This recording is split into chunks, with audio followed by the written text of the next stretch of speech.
2 months. That's enough time to eliminate her. He wants to eliminate me after I paid his tuition fee. It made him who he is today. Why are some people so heartless, so cruel? Do I really deserve this? Listen to this story to understand the full story. Somewhere in a quiet phone call, her husband thought no one would ever hear. A date had already been chosen for her death. Not a date on a calendar with her name on it. Nothing so obvious. Just a weekend, 2 months away, when she was supposed to drive up alone to the old cabin in the hills her late father had loved so dearly. The same quiet trip she made every single year. Alone, just to sit on his porch and feel close to him again. He knew the road. He knew the one curve past the tree line where the guardrail had never been fixed, where a car could go off the edge and no one would find it until morning. He had already paid a man to make sure her brakes failed exactly there. A clean accident, a grieving husband, a funeral, and then freedom, and a fortune to finally live the life he'd been hiding for years. That was the plan, not a future wedding. That part had already happened 4 years ago, in secret. He was already married to another woman, with 2 daughters most of the world didn't know existed. All he needed now was for his real wife to disappear, so he could finally stop hiding the family he already had, and inherit the fortune that would let him give them everything in the open. Nobody was supposed to find out he was a step away from carrying it out. Not for 2 more months. But 3 weeks before any of that could happen, a photograph sitting on a stranger's desk wrecked the entire plan before he ever got the chance to carry it out. Catherine Ashford stood frozen in a stranger's office, 300 miles from home, staring at a framed photo of her husband, smiling, his arm wrapped around another woman. A woman who had no idea she was sitting across from her husband's wife. A woman who, in the next 10 minutes, would call that man my darling husband, without knowing exactly who she was speaking to. Catherine's heart slammed against her ribs. But 20 years of building an empire from nothing had taught her one thing: never let your face show what your heart is screaming. She smiled instead, and she asked the question that would unravel 6 years of lies. Who is this man in the photo? 3 weeks earlier, none of this was supposed to happen. Catherine Ashford was the CEO of Ashford Holdings, a business empire stretching across logistics, real estate, and manufacturing across the United States and Canada. She had inherited the first seed of it from her father, a small but respected company he had spent his own life building before he passed away and left it entirely to her, his only child. Everything else, the towers, the warehouses, the thousands of jobs, she had built herself, deal by deal, sleepless night by sleepless night, with no one left to call when she needed advice, and no sibling to share the weight with. Her mother had died when Catherine was just 16, and her father had raised her alone after that, working twice as hard to be both parents at once.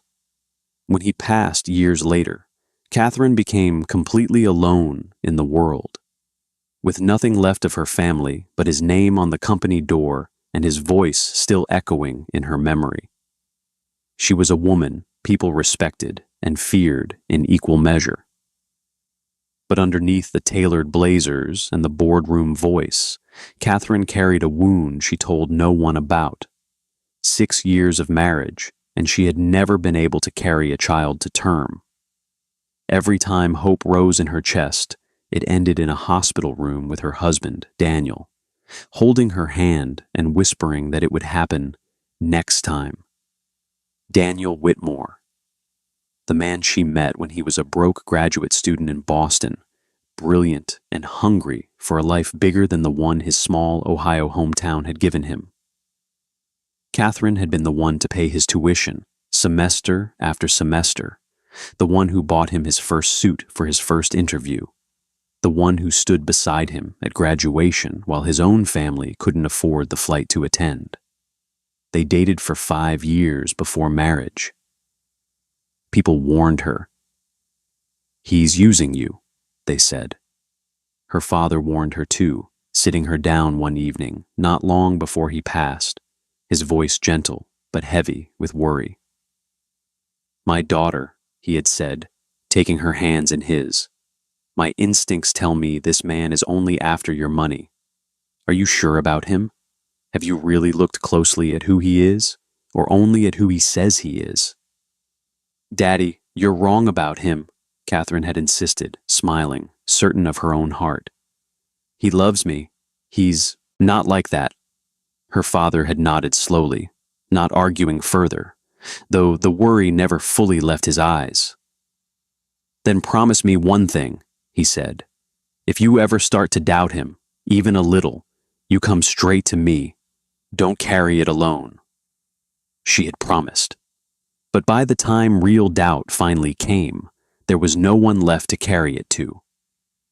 Catherine loved Daniel, and she married him 2 years after burying the only parent she had left. Now, sitting in a stranger's office with the truth unraveling in front of her, her father's voice came back to her so clearly, it was as if he were standing in the room. "My instincts tell me this man is only after your money." She had dismissed those words once, certain she knew better. She understood them now. She made him an executive vice president in one of her companies. She gave him a name, a title, a future. She gave him everything. And now, standing in front of a stranger's desk, she was about to find out that everything she had given had been spent loving someone else. That morning, Catherine was somewhere Daniel did not know about. After 6 years of trying, 6 years of hospitals and tears and hope that kept dying, she had quietly started looking for a new fertility specialist, one of the best in the country, in a clinic 300 miles from home. She had told no one, not her assistant, not her closest friend, not Daniel. She wanted this to be a surprise. If there was any real hope this time, she wanted to walk up to her husband and say, "I found a way," instead of giving him one more disappointment to sit through. So she went alone, quietly, on a day she told her office she was checking on a property. At the clinic, before she could see the actual doctor, she was led into a smaller office to talk first. This was normal, the receptionist explained. Every new patient sat down with a coordinator first, someone who listened to the full story, the years of trying, the past treatments, the heartbreak, before deciding which specialist would be the best fit. The coordinator's office was warm and simple, with a few framed photos sitting neatly on the desk. While Catherine waited for the woman to finish typing something into her computer, her eyes landed on one of those photos. Her husband's face, smiling, in a wedding tuxedo. Catherine's stomach dropped, but her training as a CEO, as a woman who had survived boardroom betrayals and hostile takeovers, kicked in immediately. She picked up the photo gently, almost playfully, and turned to the small nameplate on the desk, which read, "Hannah Pierce, Patient Coordinator." "He's handsome," Catherine said, forcing warmth into her voice. "Who is this?"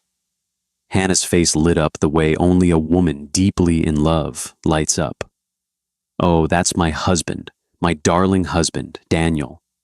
The words hit Catherine like a slow-moving train, the kind you see coming from far away, but still can't get out of the way of in time. And then, almost involuntarily, her mind pulled up something she hadn't let herself think about in years. The return tickets.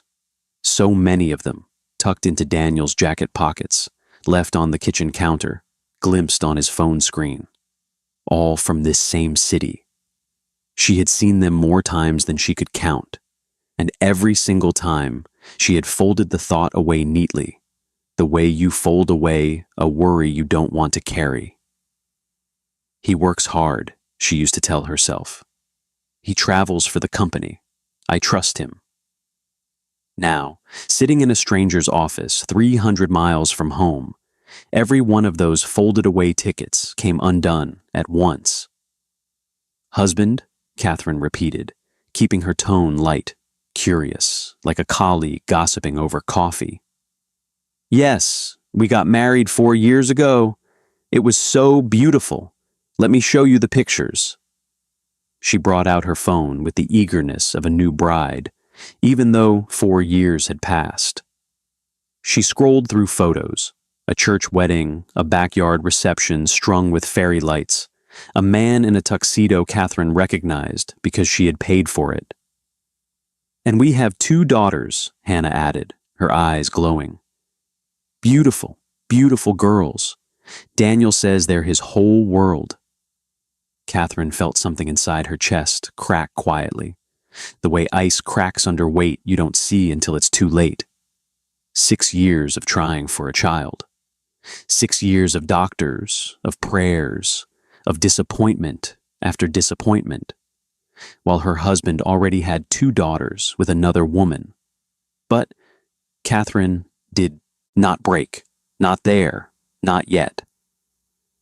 You're so lucky, she told Hannah, smiling through the storm raging behind her eyes. Your husband sounds like a wonderful man. He is. He works so hard for us. He travels a lot for his job, but he always comes home with gifts. Catherine almost laughed. A bitter, hollow laugh she swallowed before it could escape. She knew exactly where those work trips had been going. Catherine finished the meeting as if nothing had happened. She let Hannah walk her through her medical history, nodded at the right moments, even managed a small, warm smile when Hannah told her, "Don't worry, we will find a way for you." Then she shook Hannah's hand, walked out to her car, and sat behind the wheel for a long time before she could make herself turn the key. By the time she finally drove off, she had already made a decision. This was the best fertility clinic in the country, and she truly did need a new specialist. So nothing about her returning here would look strange to anyone. She would keep coming back, not for hope alone now, but to watch, to learn, to understand, quietly and patiently, exactly what kind of man her husband had become. Keep your enemies close, Catherine thought, her face calm and unreadable even to herself. That night, Catherine did not confront Daniel. She came home, kissed him on the cheek as she always did, asked about his day as she always did, and listened to him lie to her face about a client dinner that had run late, all while she now knew exactly where he had likely been. She lay beside him that night, staring at the ceiling, replaying 6 years of her life. The hospital visits where he held her hand, the nights he comforted her after another miscarriage. Had any of it been real, or had she simply been a bank account with a heartbeat? By morning, Catherine had made a decision. She picked up her phone and called the one person in her network she trusted with the darkest, most delicate jobs. A private investigator named Tom Bradley, a former federal agent who now ran a discreet agency for wealthy clients across the Midwest. I need everything, she told him. Every phone call, every hotel, every transfer of money. I need to know who my husband really is. How far back, Mrs. Ashford? As far back as it takes. It took Tom 11 days to bring her the file. 11 days during which Catherine played the perfect wife, the perfect CEO, the perfect actress in a play she never auditioned for. She returned to the clinic twice more for consultations, sitting across from Hannah each time, watching her smile and greet her warmly with no idea that the woman smiling back at her shared a wedding ring with her own husband. When Tom finally sat across from Catherine in her private office, he did not soften the blow. "Mrs. Ashford, I think you should sit down." "I am sitting down, Tom. Talk." He slid a folder across the table. Inside were photographs. Daniel entering hotels with Hannah, school enrollment forms for 2 girls under the name Whitmore, and bank statements showing transfers from a shell account linked to Daniel into a property registered in Hannah's name. But it was the last page that made Catherine's blood turn to ice. "There's more," Tom said quietly. "I tapped into some communications. Mrs. Ashford, your husband isn't just cheating on you." "What do you mean?" "He's planning something. We intercepted messages between him and a contact we believe was hired. They're discussing an accident, a car accident, within the next 2 months." The room went silent. Catherine felt the air leave her lungs. "He wants to kill me," she whispered. "We believe so, ma'am. Once you're gone, as your husband and a listed officer on several company documents, he would have legal grounds to contest your estate. And with both your parents gone, no siblings, and no biological children of your own, there's no one else standing between him and everything you own." "He'd inherit everything," Catherine finished, her voice barely audible. "And then he'd marry her properly, openly, with my money." Tom nodded grimly, then hesitated, like there was one more thing he didn't want to say out loud. "There's something else, Mrs. Ashford, about your fertility treatments." Catherine went still. "What about them?" "I spoke to a nurse who used to work at your old clinic, the one Daniel insisted you both use years ago. She remembered things, small things at the time. Your husband requesting to help organize your medication. Appointments he rescheduled without telling you, then told you the doctor had canceled. Prescriptions he picked up himself and said he'd already given you." Tom paused. "Mrs. Ashford, there was nothing wrong with your body. Every doctor who actually examined you said you were healthy enough to carry a child. Someone made sure it never worked. For 6 years. The silence in the room turned heavy and cold. Catherine pressed a hand to her mouth, the full weight of it landing all at once. Not just a husband who didn't love her, but a husband who had quietly, deliberately, stolen 6 years of motherhood from her, year after year, while holding her hand in hospital rooms and telling her it would happen next time. "He didn't just lie to me," Catherine whispered. "He stole something from me that I can never get back." "I'm sorry," Tom said quietly. "I thought you deserved to know the truth, all of it, before you decide what happens next." Catherine sat in silence for a long time after he left. She did not cry. Not yet. The tears would come later, in private, in the dark, where no one could see the empire builder break. For now, there was only one emotion left standing. A cold, sharpening resolve. She thought about confronting Daniel immediately, but something told her to wait, to gather more, to be certain, to be smart. She had built a business empire by never moving until she held every card. This would be no different. The following weekend, Daniel told her he was flying to Denver for a board meeting with one of their logistics subsidiaries. "I'll be back Monday," he said, kissing her forehead with a tenderness that now made her skin crawl. Tom's team followed him. By Saturday evening, Catherine received photographs of her husband at a private lake house just 2 hours outside Chicago, not Denver, playing with 2 little girls on a dock, Hannah beside him, looking every bit like a happy family enjoying a weekend getaway. Catherine stared at the photos on her phone, sitting alone in her penthouse, and for the first time in years, she allowed herself to cry. Not loud, dramatic sobs, just quiet, exhausted tears, the kind that come from a woman who has been strong for far too long. But the moment that broke her completely, the moment that turned grief into fire, came 11 nights later. It was past 11 p.m. Daniel had come home early, claiming a headache, and gone to take a shower. His phone buzzed on the nightstand. Catherine, sitting up in bed pretending to read, glanced at the screen out of habit. It was paired with his smartwatch on speaker, and a voice came through clearly from the bathroom. 2 months is enough time. That stretch of highway up near her father's cabin, you know how bad the curves are at night. Nobody will suspect a thing. Just make sure it looks clean. Catherine's blood ran cold as she listened to her husband, her own husband, calmly arrange her death like he was scheduling a dinner reservation. "And the wife?" the voice on the other end asked. "She'll never know," Daniel said, his voice dropping lower, almost affectionate now. "Once it's done, Hannah and I will finally be free. The girls will have everything. Everything that should have been mine years ago." Catherine sat in the darkness of her own bedroom, gripping the edge of the blanket, forcing herself not to scream, not to throw something, not to do anything that would alert him that his wife, the woman he had just calmly sentenced to death, had heard every word.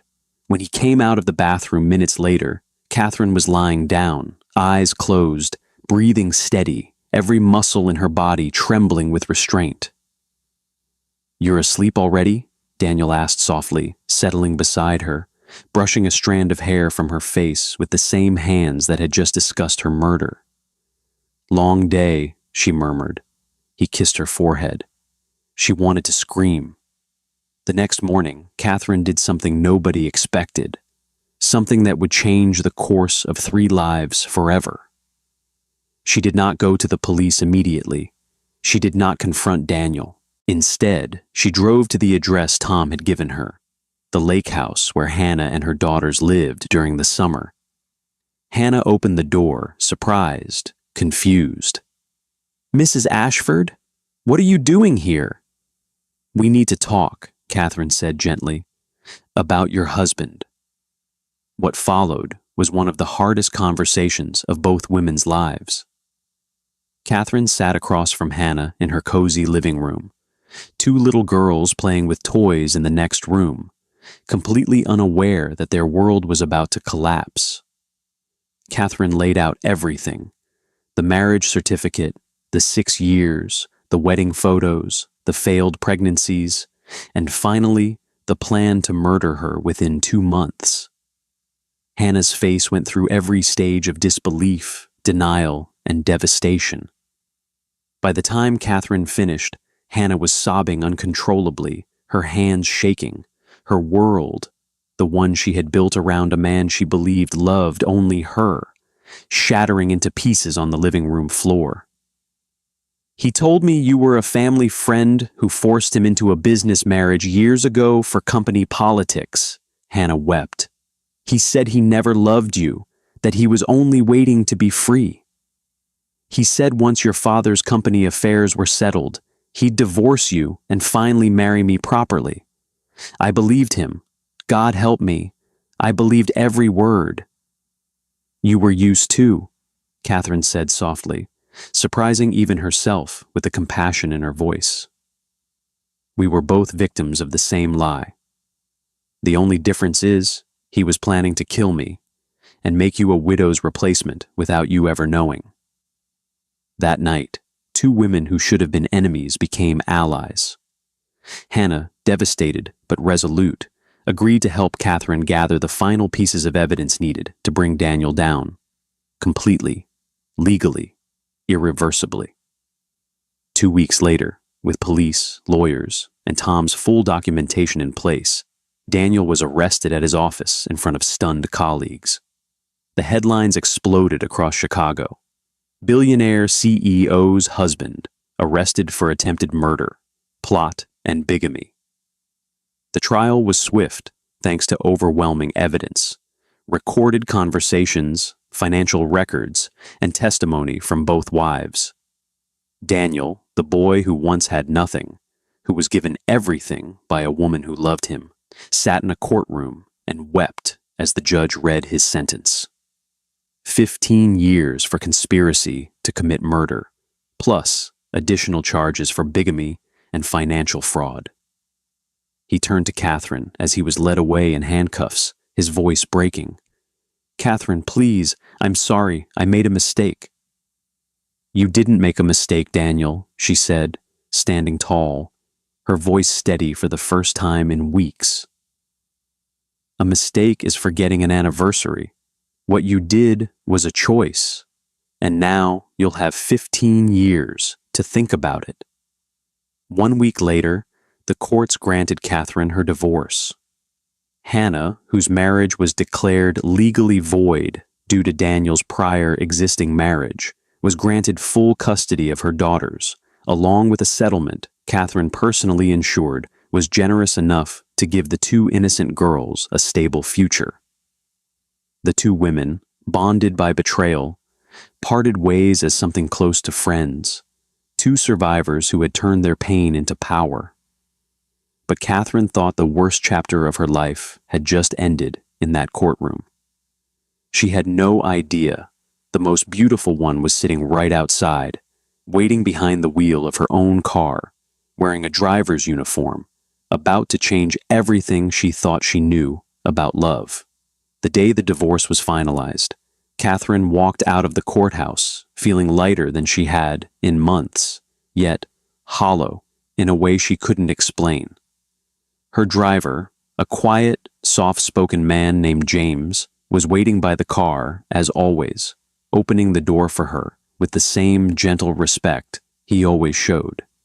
James had been her driver for nearly a year. He rarely spoke unless spoken to, always punctual, always polite, with kind eyes that seemed to carry a story he never told. Catherine had never paid him much attention beyond the usual courtesy until that evening. What Catherine did not know was that James had not walked into that job by accident. A year earlier, he had quietly asked one of his father's most trusted friends, a man who knew everyone worth knowing in the city, to help him find quiet, ordinary work, far from boardrooms and family dinners and women who smiled at him because they already knew his net worth before they knew his name. He had grown tired of being loved for his last name instead of himself. So when his father's friend mentioned that a respected, hard-working CEO named Catherine Ashford was looking for a new personal driver, someone reliable and trustworthy, James asked to be considered, under nothing but his middle name and a resume that mentioned nothing about Whitfield Industries. He had driven for two other wealthy families before hers, each time hoping to feel something close to a normal life, each time leaving quietly when it didn't feel right. But something about the interview with Catherine's household staff felt different. She wasn't in the room that day. She rarely was for staff hiring. But he remembered being struck by the framed photo on her office wall, of her cutting the ribbon at her very first warehouse, years before the empire, sleeves rolled up, hair undone, laughing like someone who had earned every bit of her success the hard way. He had taken the job that same week, telling himself it was simply the next quiet assignment. He did not expect, 12 months later, to find himself unable to imagine leaving. As the car pulled away from the courthouse, the weight of everything finally crashed down on Catherine.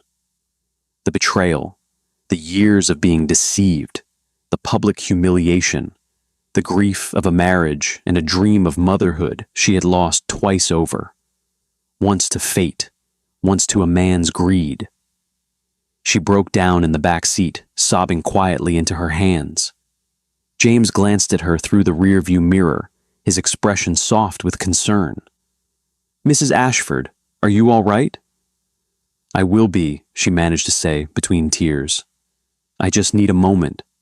He didn't pry. He didn't offer empty advice.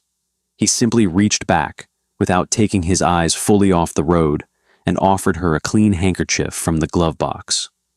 "Take your time. There's no rush." Something about his quiet steadiness undid her further.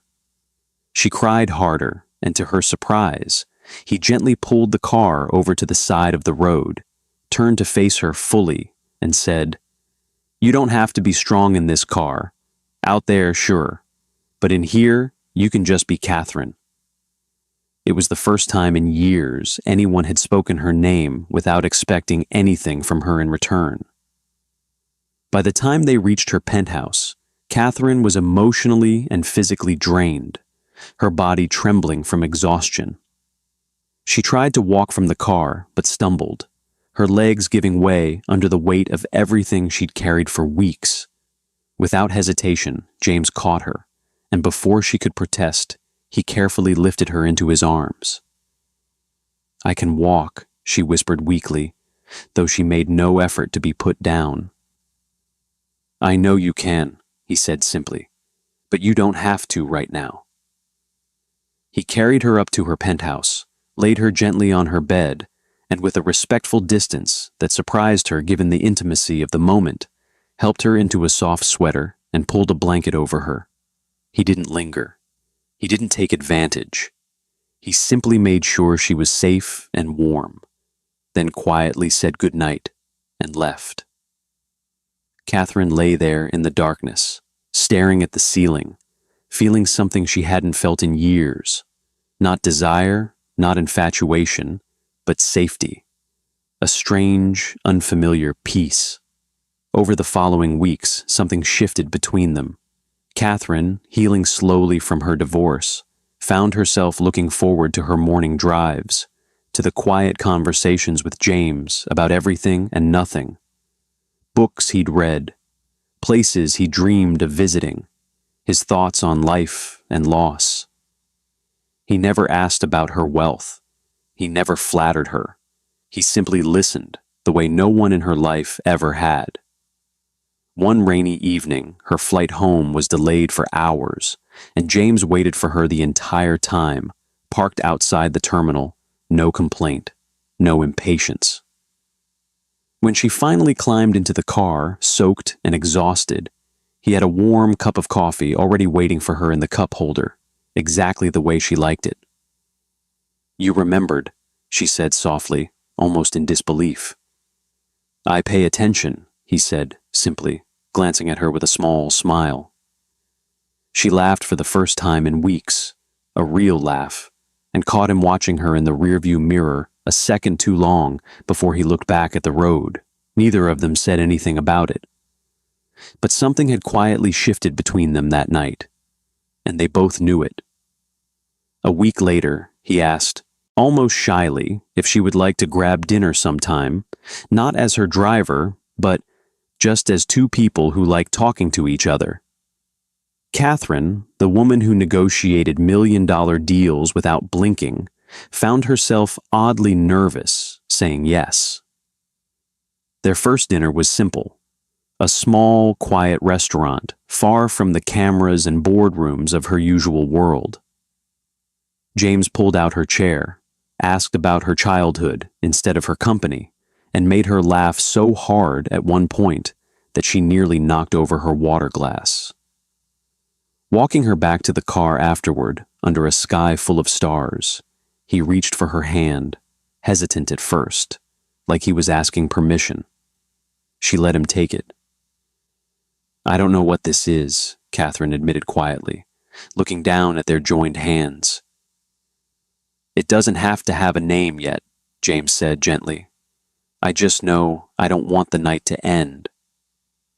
They stood there a moment longer than necessary, close enough that she could feel his breath, before he gently kissed her forehead instead of her lips. A small act of restraint and respect that told her everything she needed to know about the kind of man he was. One evening, after a particularly long day at the office, Catherine found James waiting for her, not in his driver's uniform, but in a simple, well-fitted shirt, standing beside a different car entirely. Not the company vehicle she was used to, but a sleek black car she had never seen before. "James, what is this?" "Mrs. Ashford," he said, his voice carrying a weight she hadn't heard before. "There's something I need to tell you, and I think it's time." He led her to a quiet rooftop restaurant overlooking the Chicago skyline, a place Catherine had never been, despite owning 2 of the buildings around it. Over dinner, James revealed the truth he had carried silently for nearly a year. "My name isn't just James the driver," he said gently. "My full name is James Alexander Whitfield. My father is Charles Whitfield, founder of Whitfield Industries. You may have heard of it." Catherine's fork froze midair. Whitfield Industries was one of the largest privately held conglomerates in the world, spanning shipping, energy, and finance across 3 continents. Her own company had done business with them before, always through layers of executives, never directly with the family. You're a Whitfield?" she breathed. "The heir, actually," he admitted, a small, humble smile on his face. "I told you the truth about everything else, just not that part.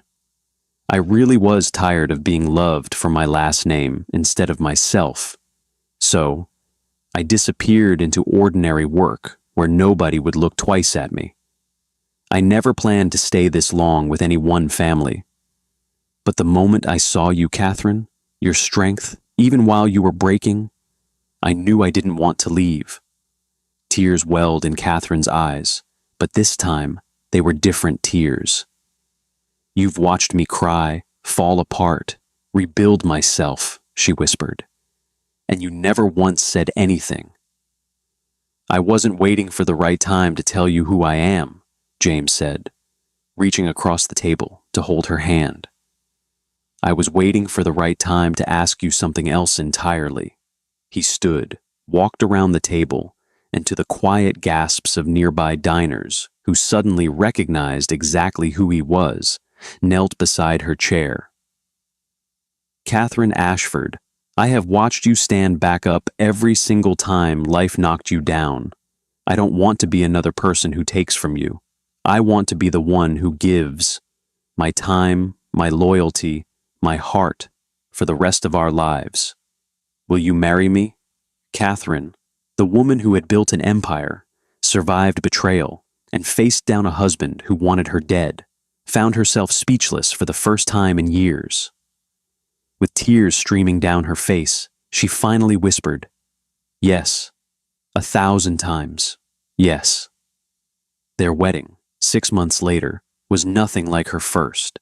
It was intimate, joyful, surrounded by people who genuinely celebrated their happiness rather than calculating what they could gain from it. Hannah, now a dear friend, attended with her daughters, who had grown fond of Aunt Catherine over the months. For their honeymoon, Catherine asked for something money could never buy on its own. She wanted to take James to the old cabin in the hills, the one her late father had loved so much, the same place Daniel had once planned to turn into the scene of her death. She wanted to fill it with new memories, gentler ones that didn't carry fear in them anymore. They spent the week there quietly, away from the noise of the city, cooking simple meals together, walking the same trails her father used to walk, sitting on the porch in the evenings, wrapped in one blanket, watching the sun go down. One afternoon, Catherine took James's hand and led him to a small, peaceful cemetery a short drive away, where she knelt beside her mother's grave for the first time in years, with someone she loved standing beside her instead of standing alone. "I was 16 when she died," Catherine said softly, brushing a few fallen leaves off the headstone. "I used to come here alone. I never let anyone else come with me." James knelt down beside her, saying nothing at first, simply placing a gentle hand on her back. "Thank you for letting me come this time," he finally said. Catherine looked at the names carved into the stone, then at the man kneeling quietly beside her, and felt, for the first time in years, that her family did not end with the people she had lost. It was simply beginning again, in a different shape. A few weeks after they returned from the cabin, Catherine missed her cycle and almost didn't dare to hope. She had been disappointed too many times to trust her own body anymore.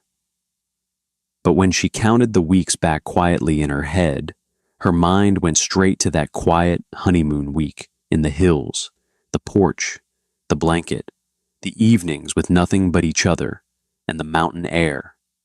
And she allowed herself, just barely, to wonder. But this time, when the doctor placed the ultrasound screen toward her, there was no mistake. There was no sabotage hiding behind closed doors this time, no quiet hand working against her in the dark. Just her own body, finally free, finally allowed to do what it had always been able to do. She was pregnant, and not with one child, but 3. Triplets, she thought, in that quiet moment in the doctor's office, of every tear she had cried for 6 long years, every time she had blamed her own body for something that was never her fault. And she thought, too, of every kindness she had shown along the way, paying for a stranger's education, building a home for a man who repaid her with betrayal, choosing compassion for Hannah instead of revenge, choosing patience over panic. It felt, in that moment, like life itself had finally decided to pay her back. Like somewhere, someone had been keeping count of every good thing she had done, and had finally said, "Enough waiting. Now it's your turn." When her babies were born, 2 boys and a girl, James stood beside her hospital bed, tears streaming freely down his face, holding her hand the way a real husband should have held it from the very beginning. "We did it," he whispered. "After everything, we finally have our forever." Catherine looked at her 3 children, then at the man who had loved her without knowing she could give him an empire, who had chosen her before he ever revealed he had one of his own, and she smiled through her tears. "No," she corrected him softly. "This isn't the end of anything. This is just the beginning." And somewhere across the city, in a quiet prison cell, Daniel Whitmore sat alone, reading a newspaper article about the wedding of the century, his ex-wife marrying one of the wealthiest heirs in the world, and understood, finally and completely, exactly what he had thrown away. If this story touched your heart, please don't scroll away just yet. Hit that like button, drop a comment telling us which part moved you the most, and subscribe to this channel so you never miss a story like this one. Share this video with someone who needs a reminder that betrayal is never the end of your story. Sometimes it's only the beginning of something far greater. Thank you for watching, and we'll see you in the next story.